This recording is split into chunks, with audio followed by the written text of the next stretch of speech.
আসসালামু আলাইকুম। দেশের সকল খামারি ভাইদের জন্য আমরা নিয়ে এসেছি বাঁশের তৈরি খাঁচা, যা লেয়ার মুরগির জন্য একদম স্বাচ্ছন্দ্যময় ও পরিবেশ বান্ধব।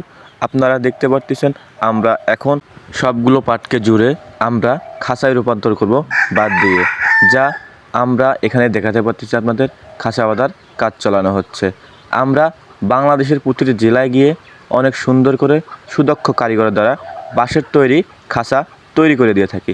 আমাদের খাঁচাগুলো দেখতে এমন সুন্দর হয় এবং মজবুত ও দীর্ঘস্থায়ী, যা লেয়ার মুরগিকে দেয় অনেকটা কমফোর্টেবল এবং অনেকটা মজবুতভাবে আমরা এই খাঁচাগুলো সেট করে দিয়ে থাকি। আপনাদের যদি আমাদের এই খাঁচাগুলো এবং আমাদের ভিডিওগুলো ভালো লেগে থাকে তাহলে অবশ্যই লাইক কমেন্ট শেয়ার করে অন্য খামারি ভাইদের দেখার সুযোগ করে দেবেন।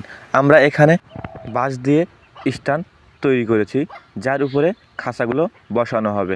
খাঁচাগুলো বসালে অনেক সুন্দর, সোজা এবং মজবুত, যেখানে পানির পাইপ থাকবে, নিপুল দিতে পারবেন, খাদ্যর পাইপ সব কিছুই সেট করা হয় মুরগির জন্য, যা মুরগির জন্য অত্যাধুনিক ও আধুনিক ডিজাইনে বলা হয়। আর শিল্প অনেকটাই সাশ্রয়, স্বল্প মূল্যে স্বল্প খরচেই আপনার মুরগির জন্য হয়ে যাচ্ছে সুন্দর ও পরিবেশ বান্ধব মুরগির ঘর। মতো আমাদের ভিডিও এখানেই শেষ। আপনারা যে যেখানে আছেন ভালো থাকবেন। আসসালামু আলাইকুম।